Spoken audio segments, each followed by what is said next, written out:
قاضی فائز عیسیٰ تم جیلی ہو، تمہارا کردار جیلی ہے، تمہارے فیصلے جیلی ہیں، اس لیے آئین کی پاسداری کے علمبردار تم نہیں ہو۔ انشاءاللہ یہ کالا کوٹ لیفٹ پہ دیکھ لیں، یہ لیڈرشپ، رائٹ پہ دیکھ لیں وکلاء کی لیڈرشپ۔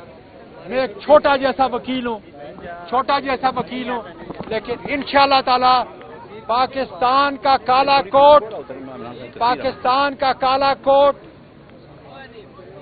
آئین کی، پاکستان کی قانون کی جنگ لڑ رہا ہے اور تمہیں شکست ہوگی انشاءاللہ۔ آج آرٹیکل 63 کی جو تم تشریح نئے سرے سے کر رہے ہو، ہم اس پہ لعنت بیچتے ہیں۔ خرید و فروخت کا جو بازار تم گرم کرو گے، ہم اس پہ لعنت بیچتے ہیں۔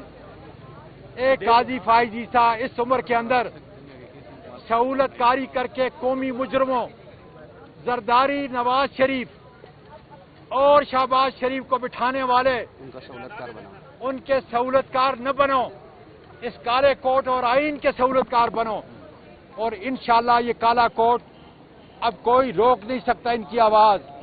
آئین قانون کی خاطر آخری وقت تک یہ کالا کوٹ جنگ لڑتا رہے گا۔ سپریم کورٹ کے اس عظیم بلڈنگ کے سامنے سپریم کورٹ جو پاکستان میں عوام کے بنیادی حقوق کا امین ہے، اس پہ آئینی ذمہ داری ہے بنیادی حقوق کی تحفظ کرنا۔ آئین جو اس ملک کو جڑا ہوا ہے، آئین جو ہمارا واحد ڈاکومنٹ ہے جس پہ پورے قوم کا اعتماد ہے اور پورے قوم کی یکجہتی اس میں مرکوز ہے، اس کی خاطر، اس آئین کی سربلندی کی خاطر، اس ایوان کی بالادستی کی خاطر، قانون کی بالادستی کی خاطر وکلاء نے عظیم قربانی دی ہے۔ جب بھی عدلیہ پہ کوشش کی گئی ہے کہ عدلیہ کو تقسیم کرو تو وکلاء باہر آئیں، جب بھی عدلیہ پہ وار کیا گیا ہے تو وکلاء باہر آئیں، جب بھی آئین کو سسپینڈ، پروروگ اور کسی طریقے سے پٹ ان ابینس کیا گیا ہے اس وقت وکلاء باہر آئیں۔ اس وقت جو آئینی ترامیم کی جا رہی ہے ہم سمجھتے ہیں وہ غیر آئینی ترامیم ہے۔ کوئی بھی ایسی ترمیم نہ ہو جس میں عدلیہ پہ قدغن لگ جائے، جس میں ملک بچانے نکلے ہیں، آؤ ہمارے ساتھ چلو، ہم ملک بچانے نکلے ہیں، آؤ ہمارے ساتھ چلو، ہم آئین بچانے نکلے ہیں، آؤ ہمارے ساتھ چلو۔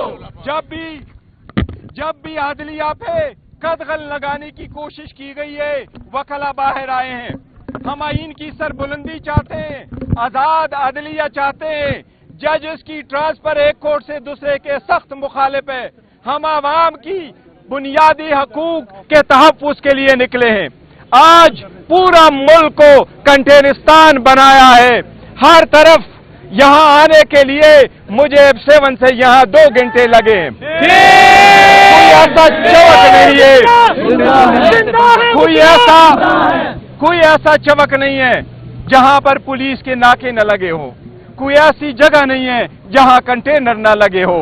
ہم آپ کو اعتماد کے طور پر ایک پیغام دینا چاہتے ہیں، ہم ثابت کرنا چاہتے ہیں کہ یہ وکلاء ہمیشہ سے پرامن تھے، پرامن ہے اور ہمیشہ پرامن رہیں گے انشاءاللہ۔ یہ ملک ہمارا ہے، اس ملک کا ایک چیز ہماری ہے، یہ سامنے کھڑی پولیس بھی ہماری، یہ بلڈنگیں بھی ہماری، اس جھنڈے کے تلے، اس آئین کے تلے ہم ایک ہیں۔ ہم نے کوئی قانون کو ہاتھ میں لے کے کسی چیز کو جلانا، گرانا نہیں ہے، ہم نے تو ان ایوانوں کو اور ان میں بیٹھنے والوں کو بچانا ہے، ہم ان کو بچانے نکلے ہیں۔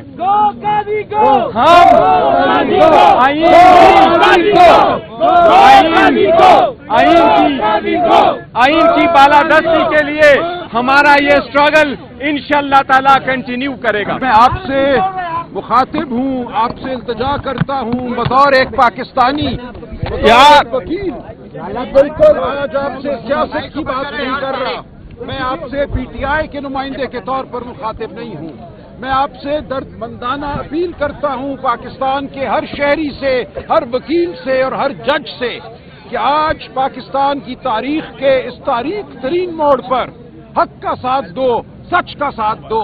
یہ جو آئینی ترمیم کی جا رہی ہے اس کا مقصد صرف اور صرف عدلیہ کو مفلوج کرنا ہے، ایک من پسند کالی عدالت بنانی ہے، ایک کٹ پتلی کالی عدالت بنانی ہے جس پہ اپنی مرضی سے کٹ پتلی وزیر اعظم جج لگائے گا، اور اس کے بعد وہ عدالت اور آئین میں جو ترمیم کی جا رہی ہے ہائی کورٹ کا اختیار بنیادی حقوق کے حوالے سے چھینا جا رہا ہے.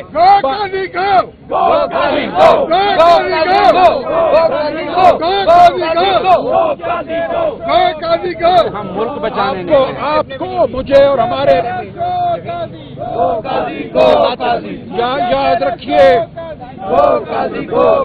یاد رکھیے آپ کو مجھے ہمارے بچوں کو فوجی عدالتوں کے سامنے پیش کرنے کا منصوبہ ہے جہاں خود ہی الزام لگانے والا کرنل میجر جج ہوگا. ہمارے سامنے ایک دیوار کو کھڑا کیا جا رہا ہے. ہمیں کہا جا رہا ہے کہ اس ملک میں اپنا کوئی آئین رہے گا، نہ قانون رہے گا. ہر بولنے والے کو، ہر سچ کی آواز بلند کرنے والے کو معطوف کیا جائے گا. ہمیں تاریخ جیلوں میں ڈالا جائے گا. ہمارے اوپر پہرے ہوں گے تلواروں اور بندوقوں کے. ہم بوٹوں کے نیچے زندگی گزاریں گے. کیا یہ آپ کو قبول ہے؟ مجھے یہ قبول نہیں ہے. آپ ہمارا ساتھ اس لیے دیجئے کہ شرافت کا یہ تقاضا ہے، ملک کو بچانے کا یہ تقاضا ہے. ملک بچانے نکلے ہیں، ہم ملک بچانے نکلے ہیں. مجھے افسوس ہے کہ وہ جماعتیں اور ان کے لیڈر جو یہ کہتے نہیں تھکتے کہ انہوں نے جمہوریت کے لیے کام کیا ہے، خواہ وہ پیپلز پارٹی ہو یا کوئی اور جماعت ہو، آج وہ ہرکارے بنے ہوئے ہیں، وہ پیادے بنے ہوئے ہیں. ظلم اور جبر کا جو نظام ہم پہ طاری کیا جا رہا ہے اس کے وکیل بنے ہوئے ہیں. ہم مذمت کرتے ہیں، ہم کہتے ہیں خدا کے لیے ہوش کے ناخن لو، اپنے بڑوں کی روایات کو یاد کرو، آئین کے بنانے والوں کو یاد کرو، ان کو یاد کرو جو آج بلوچستان میں گمشدہ ہیں، ان کو یاد کرو جو آج خیبر پختونخوا میں لہو لہان ہیں. آج ہاریوں کے حقوق ہمارے سامنے روندے جا رہے ہیں. آؤ ہم سب مل کر ایک نئے پاکستان کی بنیاد رکھیں، ایک ایسا پاکستان جو آئین اور جمہوریت پر قائم ہو، جہاں جبر نہ ہو، جہاں خوف نہ ہو. ہمارے ساتھ چلو، یہ شاید آخری موقع ہے ہماری زندگیوں میں پاکستان کو بچانے کا. اس کے بعد تاریخ رات ہے.